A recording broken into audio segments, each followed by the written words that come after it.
বৃষ্টি থেমে গেলেও ছাতাটাকে বোঝা মনে হয়, তাই না? কালি ফুরিয়ে গেলে কলমটাও আবর্জনার জুড়িতে জমা হয়।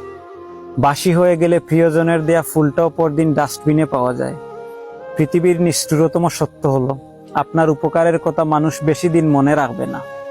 জীবনের সবচেয়ে নিদারুণ বাস্তবতা হলো, কারো কাছে আপনি কতদিন প্রায়োরিটি পাবেন সেটা নির্ভর করবে কারো জন্য কতদিন কিছু একটা করার সামর্থ্য আছে তার উপর।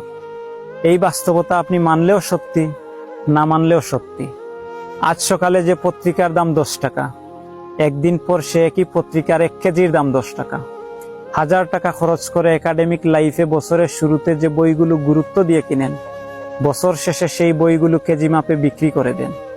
সময় ফুরিয়ে গেলে এভাবেই মূল্য কমতে থাকে সবার। আমরা আপাদমস্তক স্বার্থপর প্রাণী। জানেন তো, ভিখারিকে 2 টাকা দেওয়ার আগেও মানুষ চিন্তা করে কতটুকু পুণ্য অর্জন হবে।